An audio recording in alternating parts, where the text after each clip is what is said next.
Okay, what have you got for us now, we Scout? should say, we should introduce the yeah, show. we should. I'm tired. You're Frank. I'm tired. Okay. I'm tired. So you listen to Dark and Creepy Things. With Frank, And, Scout, yeah. and Claudia. And Louis. And Piper. And Dusty. Where is the two boys?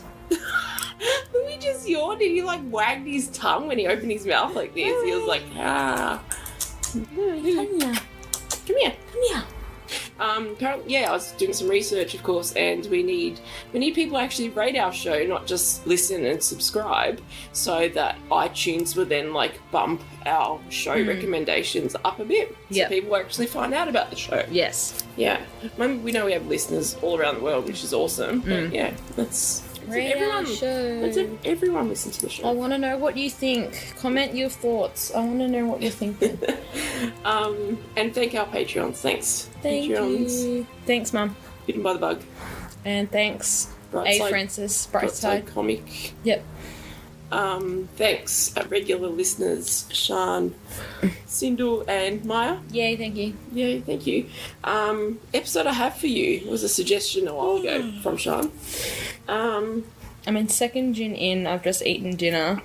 And it's been a long day, and we just sorted out cat pee, so I'm tired. Okay.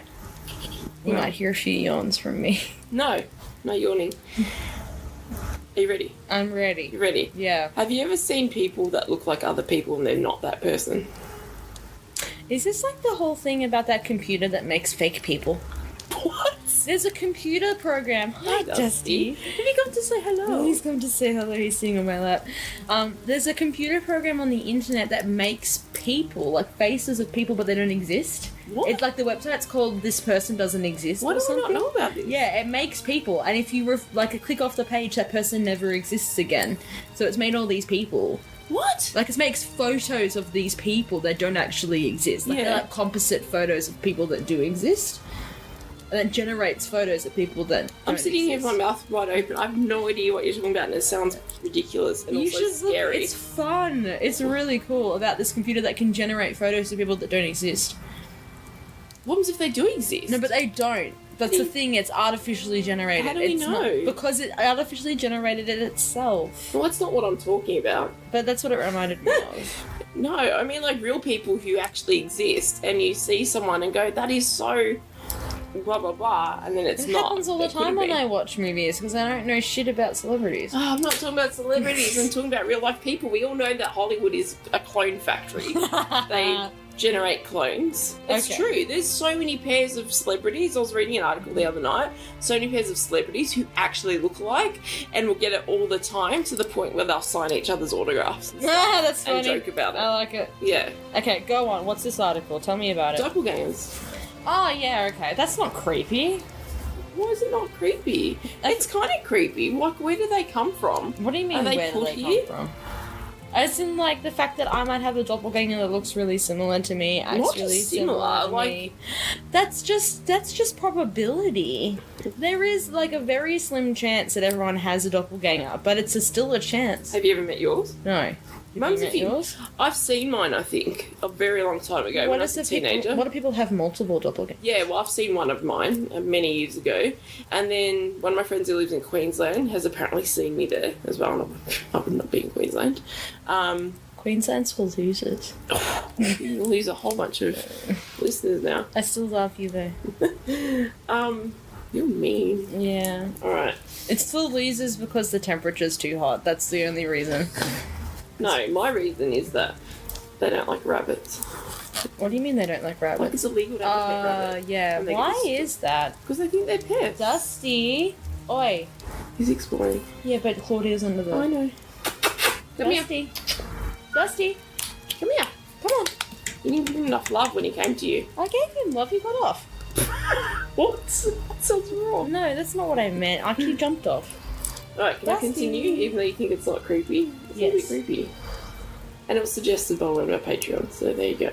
And you said you wouldn't be able to sleep if I brought up a death one or something. Oh, no, not so much just a death one, just one that wouldn't... I didn't want you to read No, out something. No. Alright, doppelganger. Or, what did you say? How do you say it? Doppelganger. Doppelganger. How do you say it? Doppelganger? Doppelganger. Doppelganger?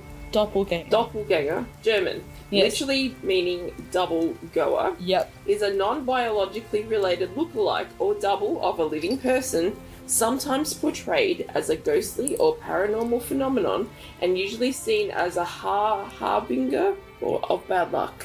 Yeah, it's like a bringer of bad luck. They say it. Harbinger? No, it's a bring. It's a harbinger. Harbinger? I'm not sure. Wow, I suck. Other traditions and stories equate a doppelganger with an evil twin. It makes me think of Bart. Yes. From Little Treehouse of Horrors in The Simpsons. New Treehouse of Horrors. Isn't it Little Treehouse of Horrors? As in, like, Little Barbershop of Horrors? I thought it was just the Treehouse of Horrors. I thought it was Little Treehouse of Horrors. I'm looking up. So, in modern times, the term twin stranger is occasionally used. Oh, really? I've never heard that term before. Twin stranger, yeah, they're right. The word doppelganger is often used in a more general and neutral sense, and in slang to describe any person who physically or behaviourally resembles another person. Did you look up? It is just Little Treehouse, not the little. It is Little It's the Treehouse of... Treehouse of Horror, not the Little Treehouse, just Treehouse. Yeah, was it like Simpsons Abbey? I know that. Okay. Spelling. I think we need to go into the spelling. No, of the I word. don't need to know about the spelling of the word. No, we don't. That's interesting though. Like all nouns in German, the word is written with an initial capital letter.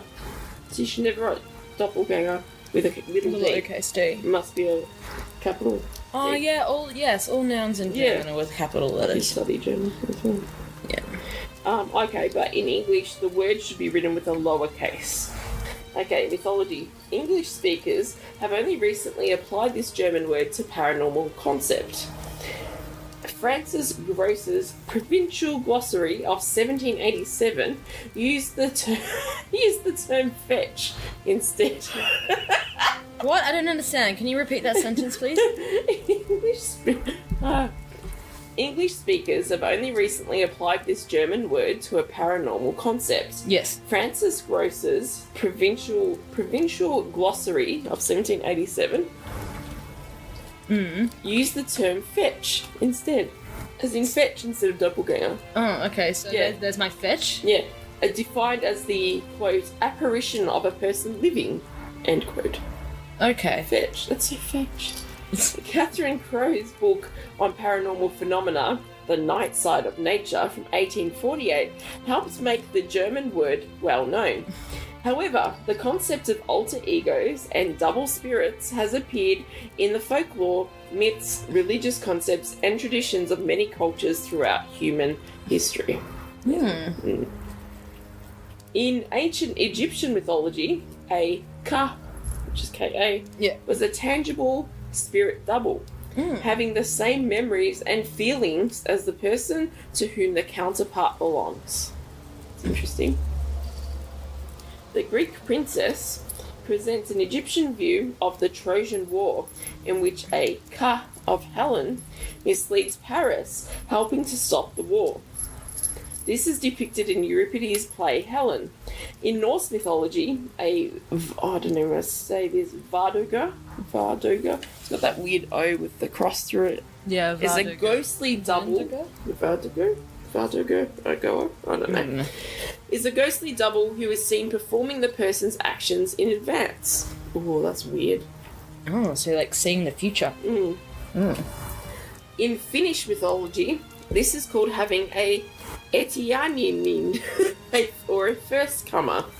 The doppelganger is a version of the anku, a personification of death in Breton, Cornish, and Norman folklore. Yes, personification of death. So if you see a doppelganger, it's death. That's what I was thought too. I was told, like, when I was younger, and we used to be like, oh, I saw so-and-so's doppelganger. It's like, no, you can't. You Acknowledge it? You can't acknowledge it, yeah, because that means that person's going to die, or one of them's going to die. Yeah. Yeah. Maybe all of your doppelgangers have died. And I'm the last You're one the left. last I think one. I have had a few actually, because I've had random people sometimes message me that I haven't heard from in years and be like, oh my god, I didn't know if it was you or not, so I didn't come up to you. Were you at blah blah blah yesterday? And I was like, no, I totally was not. And they're like, shit, that person looks so much like you. And I was like, yeah, maybe 10 years ago. Yeah, but maybe all my doppelgangers are dead. Maybe. And I'm the last one. Alright, we've got some examples. Isaac Walton claimed that English metaphysical poet John Donne saw his wife's doppelganger in 1612 in Paris on the same night as the stillbirth of their daughter. Oh. Yeah. What, was the doppelganger also pregnant?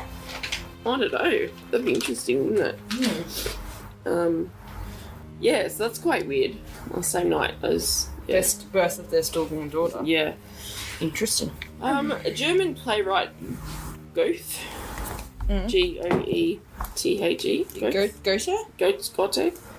I don't know. Hang on. I'm being terrible with Watching a standoff. pronunciation tonight. Described an experience in his autobiography, Dichtung und Wahrheit, in which Dichtung und Wahrheit, in which he and his double passed one another on horseback. I wonder if they both died then, or one of them died. In addition to describing the doppelganger double as a counterpart to the self, Percy Bysshe Shelley's drama, they related to Mary Shelley? Prometheus Probably Unbound. not. Huh? Probably not. You reckon? I don't know. I'm inclined to say no, but I could be incorrect. Yeah, spouse of Mary Shelley. Oh, the spouse. Yeah. Wait, hang on. No, not Lord Byron. No, then Lord Byron wasn't the spouse. No, Lord Byron was their friend. Percy Bysshe Shelley. Yeah, he was married to Mary Shelley after he married Harriet Westbrook, who died when they were married. Okay. So Percy Shelley's drama Prometheus Unbound makes reference to Zoroaster meeting his own image walking in the garden. Zoroaster's a god Yeah. in the Zoroastrianism religion. Right. Okay. Yeah. It's the religion that Freddie Mercury actually was a follower of, because it's a religion that's found mostly now in Iraq and Iran. Yeah. Interestingly enough. Are you sure? Yeah, show me. Oh yeah, Iranian. Yeah, it's an Iranian religion. I think it used to be a lot bigger, but as the other Abrahamic religions got bigger, I think Zoroastrianism, or however the fuck it's pronounced, got smaller. Lord Byron. Yes, I thought Lord Byron might have something to do with Doppelgangers. with the Shelleys. I don't know, it's not really related to Mary Shelley wrote Frankenstein, one of the very first sci-fi and horror books ever, when Lord Byron invited her and her husband to come stay with him. When they came and stayed with Percy and Mary did go. Yes, stay with Percy Lord and Byron. Mary came to stay with Lord Byron. Yeah. While they were staying there was a big storm and they were confined to the house for days. During that time, they made a game. They actually had a competition. Who can write the most horrific story out of the three? I don't know this. Yeah, so Percy and Lord Byron wrote their stories and it was fine. Mary took longer than the other two. That's cheating, Mary. She took longer, but when she wrote it, she won the competition between the three. She wrote the most horrific story. I think the three of them made a consensus, but at the same time, hers was the most successful. Everyone knows Frankenstein. Yeah, of course. But I don't know what stories Lord Byron and Percy Shelley wrote. Yeah. So Lord Byron uses doppelganger imagery to explore the duality of human nature. That's an interesting way of exploring it. In The Devil's Elixir, 1815, a man murders the brother and stepmother of his beloved princess, finds his doppelganger has been sentenced to death for these crimes in his stead, and liberates him, only to have the doppelganger murder the object of his affection. This was one of E.T.A. Hoffman's early novels. Jesus, that's a bit of a mind fuck. Wait, so the man murders two people. Yeah, brother and stepmother. Yep, of and then the doppelganger gets accused. The doppelganger gets sentenced to death. So then he comes clean. He saves him. Yeah, comes clean. Yeah, but then gets the doppelganger to do another No. The doppelganger doesn't get the doppelganger just does. Yeah. Out of its own the volition. doppelganger murders the object of his affection. Fyodor Dostoevsky's novel The Double, 1846, presents the doppelganger as an opposite personality who exploits the character failings of the protagonist to take over his life. Charles Williams' Descent into Hell from 1939 has character Pauline Anstruther seeing her own doppelganger all through her life. Clive Barker's story Human Remains, in his Books of Blood, is a doppelganger tale, and the doppelganger motif is a staple of Gothic fiction. The one that you said where it's like a human nature thing. Dusty? Yeah, wasn't that Lord Byron? Yeah. No, but then there's another one about how it's like a double, like a bad side of you or something. Oh, yeah, like the evil twin. Yeah, that reminds me a bit of Dr. Jekyll and Mr. Hyde. I think it's definitely a motif that's come up in so many, like, narratives, like, since the beginning of, I guess, storytelling being recorded as well. Whether it's written or performed or whatever. Evil twin is such a trope. That's a motif. Well, it's a trope too. Yeah. Well, it happens a lot in films and stuff, and everyone goes, "Oh my god, it's the evil twin!" Like, yeah. Like a lot of what's it called, like telenovelas and True. And what's it called, soap operas. Yeah. Like, oh my god, it's the long lost twin, and then you try and work out which one's the evil one. Didn't that even happen in Friends to Joey Tribbiani's character, like Dr. Jake from Moray? Yes. Didn't he get killed off in that soap opera, and then the evil twin was like came back? Yes, it totally happened. So ridiculous. Yeah, but that's the thing. It's a trope. Yeah. Okay. Yeah. It's also a legit motif as well. It is a legit motif, but it has been used in film and too TV, many times. and it has become a trope. Yeah. Yeah. What was I up to? So Gothic fiction. Yeah. In Stephen King's book The Outsider, you'll like this one. The antagonist is able to use the DNA of individuals to become their near-perfect match through a science-fictional ability to transform physically. The illusion of it being a doppelganger is made by the group trying to stop it from killing again. The group also discusses other examples of fictional doppelgangers that supposedly occurred throughout history to provide some context. I did the whole look into the camera thing like I'm on The Office. What? Philosophically, how the fuck would you use other people's DNA to become their doppelganger? Like, what the fuck? That doesn't make any fucking sense. Yeah, I guess to just change your appearance, like, use it to but like that, I just did a look into the camera office moment, because I'm like, that's... I don't know what that means. As in, like, you just go... Like, you're looking into the camera. That's dumb. With the advent of social media, there have been several reported cases of people finding their twin stranger online, a modern term for a doppelganger. So twin stranger is apparently the modern term for doppelganger. Never heard of that term. You know that twinstrangers.net is a website where users can upload a photo of themselves, and facial recognition software attempts to match them with another user of like appearance. Oh, I want to do it. That's creepy. Let's do it. No. Yes. I don't want to. That's creepy. Totally doing it. Twinstrangers.net. What if you don't find one? What if you're very unique, or you're the one that's... I wonder if it tells you if they're dead or not. Oh my god, probably not. The site reports that it has found numerous living doppelgangers, including 3 living doppelgangers of its founder, how do you say this very Irish-looking name? Nah, it's like Nim. Nim? Yeah. Geaney. It's Niamh, isn't it Nim? Yeah, maybe Nim. Geaney. Geaney. So twinstrangers.net. Can you see if that exists? I mean, I'm sure it exists. I've got my phone. Scientific applications. Here's more eye rolling for you. Applications? Yeah, how do you say this word? Horoscopy? Yeah, horoscopy. Yeah. Is a term used in psychiatry and neurology for the hallucination of, quote, seeing one's own body at a distance, end quote. So is that kind of like having an out-of-body experience and you can see... Like, you can see yourself being operated on or see yourself sleeping or something like that? Yeah. they also sort of clicked on that link. Horoscopy is considered a possible explanation for doppelganger phenomena. Yeah, it says see also out-of-body experience. Yeah, that's what I'm wondering, because it sounds like they're related.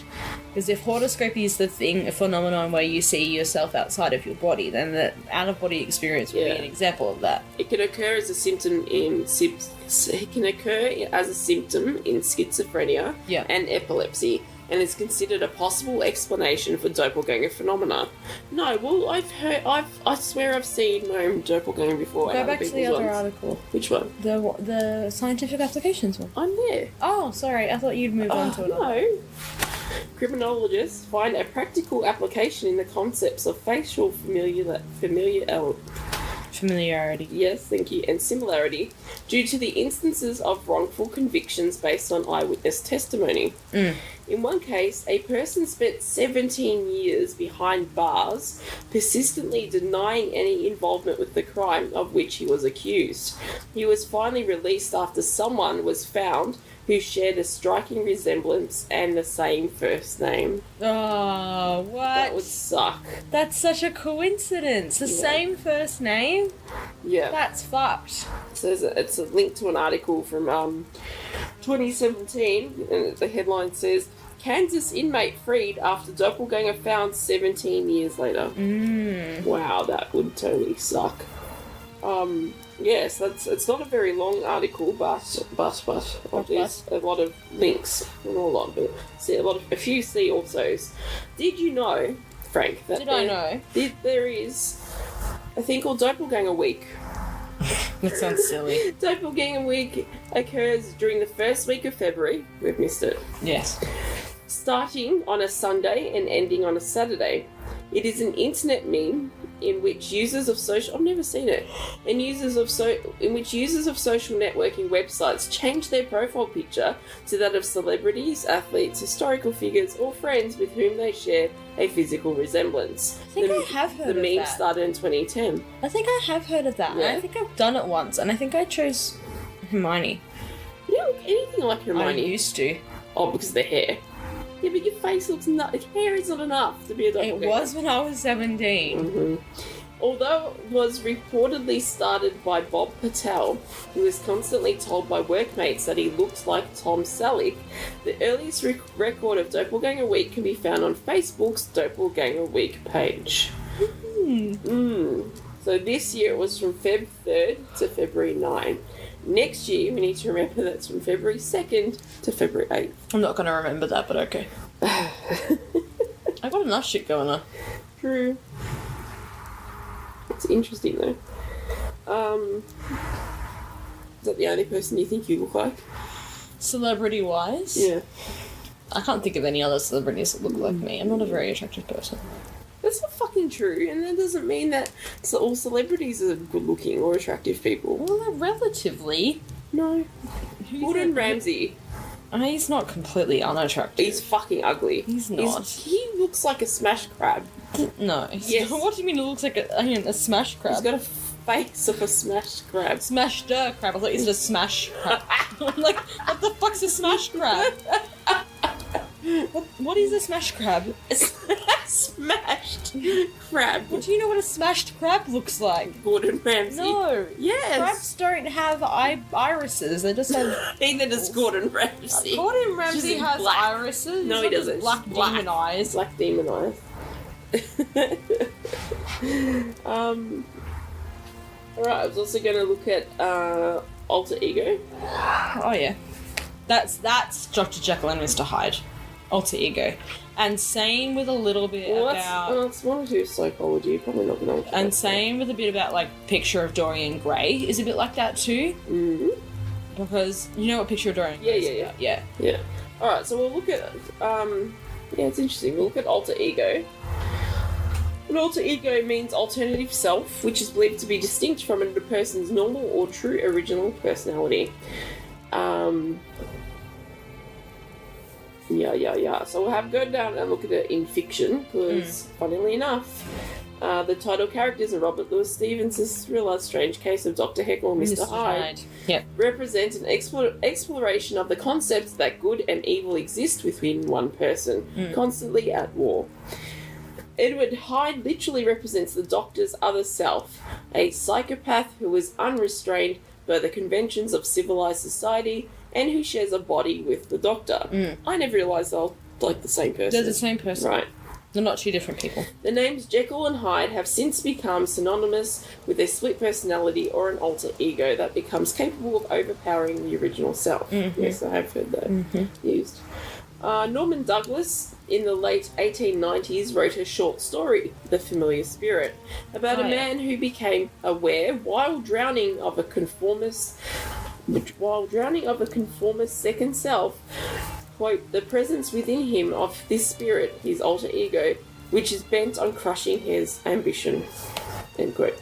In comic books, superheroes and their secret identities are often considered alter egos. Yeah. The archetypal comic book hero, Superman, assumes the identity of the mild-mannered newspaper reporter Clark Kent in order to live among the citizens of Metropolis without arousing suspicion. The Incredible Hulk comic book series further complicates this theme, as Bruce Banner loses control to the Hyde-like Hulk whenever he becomes angry, yet also depends upon the Hulk's superpowers in order to combat villains.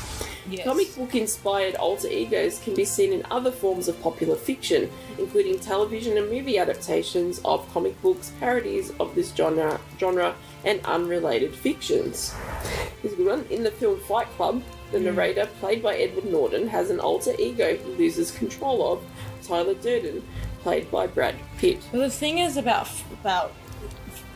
Why did I want to say Pulp Fiction? About Fight Club is that you don't realise that Tyler Durden is a secondary personality until at the very fucking end. Yeah, it's great. And you're like, holy fuck! Like, how the fuck does that work? Yeah, that's great. Yeah. Sonic the Hedgehog and Shadow the Hedgehog Oh yeah. are considered as alter ego lookalikes of each other. Yeah. I didn't realise that. Oh, in Disney's Hannah Montana, Miley Stewart, played by Miley Cyrus, leads the life of a high school student and the life of teen pop sensation Hannah Montana, allowing her to get the best of both worlds. But that's also the same as Kim Possible. Is it? As well, because Kim Possible also plays the high school student, and then she's also a secret agent. It's a cartoon on the Disney Channel when I was growing up. Cool. I liked Hannah Montana.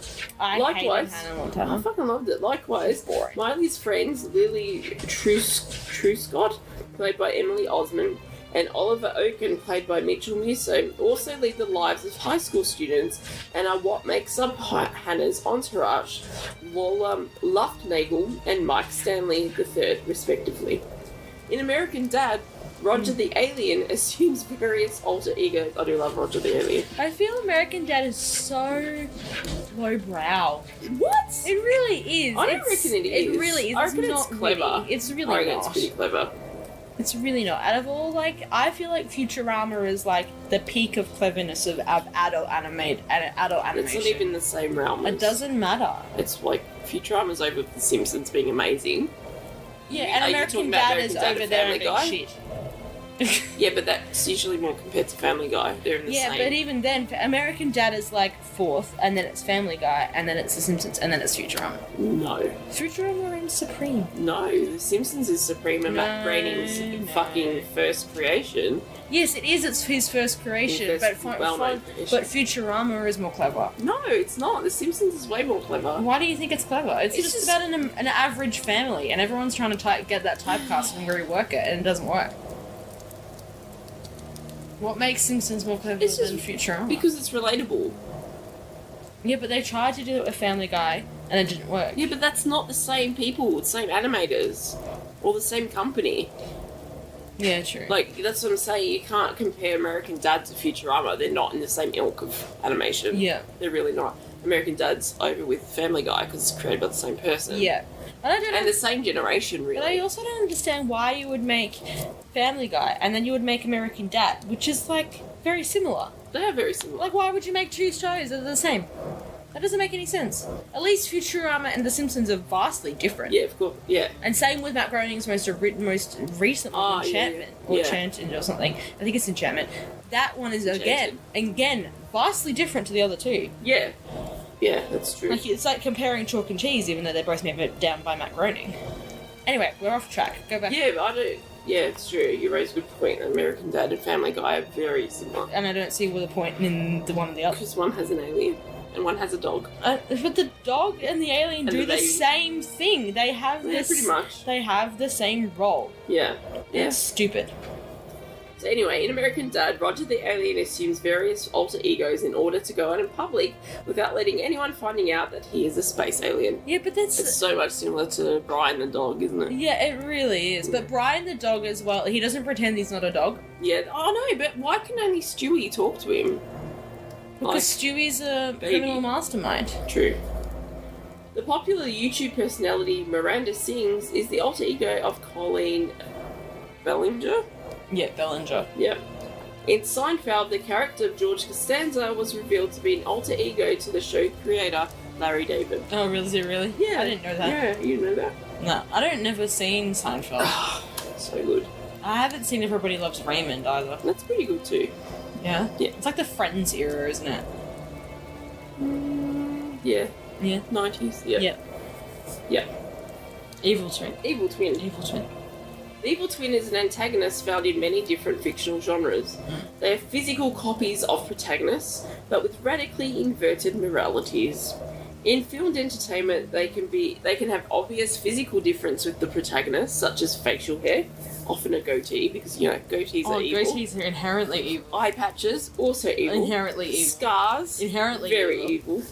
Or distinctive clothing, very evil, that make it easy for the audience to visually identify the two characters. It's so much better when you can't. I know. I hate shows or anything that assumes that the audience is stupid. And I always tell my students that. Never assume that your audience is stupid. So don't hold their hand and bloody walk them through. A good example of this is that in one of the final episodes of Lemony Snicket's series of unfortunate events, they go to a hotel, and you're told that there are twins at the hotel. They're both the hotel managers. One is Frank, who is friendly, and the other one is like Edgar or something, who is evil. I was going to say Ed Scout, who was evil. It's E who is evil. I don't remember what his name is exactly. Irving, I think it was. Frank who was friendly and Irving who was evil, or something. I don't remember. But it was very much... They look exactly the same. And so you can't trust any of them because you don't know which one's evil. Well, that's good then. Yeah, but exactly, that's a good example of not treating your audience like they're stupid, because the audience was again left guessing about which one's the fucking evil one. Sometimes, however, the physical differences between the characters will be minimised, so as to confuse the audience, or just so the audience can work it out themselves. Yeah. Both roles are almost always played by either the same actor or the actor's actual twin, if the actor has one. That does happen as well. Yeah, talking about actual twins being played, in Orange is the New Black, Sophia, who was played by... What's her name? Man, I'm having a... Laverne Cox? Yes, Laverne. Laverne Cox. In some of the scenes in... Orange is the New Black, you actually see Sophia pre-transition. Yeah. And in those scenes, Laverne playing like Laverne Cox's twin brother. Yeah. Which is interesting and kind of serendipitous in a way to be able to do that. Yeah. To be able to get your twin brother to play it. But do you know they created that role for Laverne Cox? That Sophia was never actually a real person. Yeah, she wasn't in the book and she wasn't a real person. Yeah. I think she auditioned for someone else as another part, and they were just like, "You're amazing. And I don't know you to have your own part." Whether Sophia was meant to be a recurring character. I know Crazy Eyes wasn't meant to be, and then they liked Crazy Eyes so much they made her recurring. Great. Yeah. But I'm not sure about Laverne Cox's character. Yeah. Anyway, go on. Though there may be moral disparity between actual biological twins, the term is more often a misnomer. Is that a misnomer? In many cases, the two lookalikes are not actually twins, but rather physical duplicates produced by other phenomena, example, alternate universes. In others, the so-called evil twin is more precisely a dual opposite to their good counterpart, possessing at least some commonality with the value system of the protagonist. Yeah, the concept of evil twins is ancient and mythical. One of the earliest may be in the Zoroastrianite branch of, and how do you say that religion again? That's Zoroastrianism? Yes. How do you know how to say that? Zoroastrianism. Is it Astrianism, isn't it? Astrianism. Astrianism? Zoroastrianism. Yeah. This sect distilled the general abstract duality of Zoroastrianism into a concept of manifest twins born of a monist, or first principle, Zervan time. It's a lot of words. Evil twin stuff in literature. Beowulf Oh, yeah. has been cited as an early example of the evil twin story. Pretty sure Beowulf was like the very first text that they can kind of translate. Yeah. Although it does not feature biological twins or even characters that seem to have similar appearances, the precise language suggests that the monsters are evil reflections of the hero. Ah. Then we've got film. Notably, early use of the modern concept of evil twins in film is 1939's The Man in the Iron Mask. Have you seen any adaptation of that? Sounds terrifying. Yeah? No, I know there was a version in the 90s or something with Leonardo DiCaprio. Oh, really? As the Man in the Iron Mask. Yes, this adaptation of a part of the novel The Victim de Bragelonne by Alexandre Dumas. Dumas. May, huh? Dumas. Dumas? Mm-hmm. I remember in that film someone was called it Dumbass. That's stupid. Made a key change to the source material by suggesting that the plot's central twins were in fact opposites of each other. Bizarro was Superboy's evil twin. Yeah. The twin was easily distinguishable both in deformed physical appearance and manner of speech. Bizarro, more anti-Superman than evil, nevertheless, represented Superman's Jungian shadow. His dark side. Are you falling asleep? This is how this started as well, though. I used to read to you and you'd fall asleep. I love it when you read to me. In DC Comics, because DC is awesome. This is crap. Shut up. In DC Comics, evil doppelgangers of various superheroes reside on Earth 3, such as Superman and Batman's evil counterparts, Ultraman and Owlman, respectively. Did you say Owlman? Yeah. What the fuck is an Owlman? A man It sounds like a Mothman. Mothman. Oh, Mothman. Mothman. They said Muffman. It sounds like Mothman. Owlman. What the fuck is an Owlman? It's exactly that. What'd you say, Ultraman? Yes. Ultraman and Owlman. It sounds like a budget Superman and Batman. Yeah, it is. It's like when they make those toys, like the kids' toys, and they're unlicensed. And it's like the Batman, like the Bat human or something. Like instead of the Batman, it's Owlman. I saw a Halloween costume that was like a cheap version of. It was meant to be the Slender Man, and it's the Thin Man. Or like Italian plumber. Yeah, instead of Super Mario. Instead of Super Mario. Yeah. Ultra Italian plumber. Although the Kid Eternity story has had the term retroactively applied to it, none of these examples originally used words evil twin explicitly. In 1968's Wonder Woman number 175 is thus important for being an early case of the term appearing on a comic cover. Oh yeah, there's two. There's a picture on this page. Tropes. That's what you're saying. The evil twin has now been used with great enough frequency, as I was saying before, it's been used to death, to become viewed with cynicism, thank you, as a hackneyed concept. As the character of Kate Austen remarked in a deleted scene from Lost, quote, "It's not a soap opera until someone's evil twin shows up." End quote. Very good. Yup.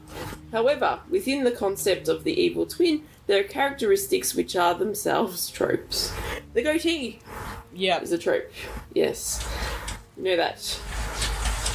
The biggest of these distinguishing traits is the goatee, famously used by the Mirror Universe version of Star Trek character Spock in the episode Mirror Mirror. It was an easy way for audiences to tell good Spock from evil Spock. The character, while more ruthlessly logical than his counterpart, is far from evil. The presence of a goatee on a familiar character is now seen as an immediate clue that the character is an evil twin. It's going to make something with everyone that has goatees. Everyone has goatees. Except for the evil twin. Even writers not discussing evil twins in their literary sense have occasionally made reference to the goatee through quick metaphor. The term evil twin has also passed into general usage in a variety of different contexts. In computer technology, it describes a faked wireless access point designed to appear like a genuine one for the purpose of phishing information from unsuspecting users. The term is further used in contemporary journalism and non-fiction as a convenient label. Yep. In astronomy, Venus is often called Earth's evil twin, in reference to the similarity, yet opposition of the two bodies. It is also a commonly asked question that twins get, and there are various viewpoints on this. Yeah, when people meet twins go, ooh, which one's the evil one? Yeah. Ha ha ha, so original. Yep. Yeah. I just want to take a quick look at the link to Fetch. Very quick, because I'm falling asleep. Yes, Fetch folklore.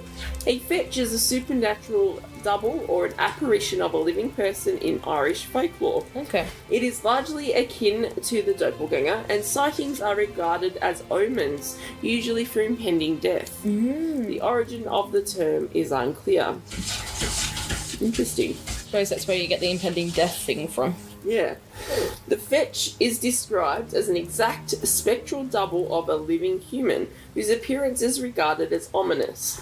As such, it is similar to the Germanic doppelganger and to some conceptions of the British wraith. That is not going to happen, Gretchen. Well, Gretchen, we know. So yeah, doppelgangers. Maybe, interesting. Do you believe in them? Nah. But I'm a cynic, you know that. Yeah, I'm a skeptic. I was more asking our listeners if... Yeah.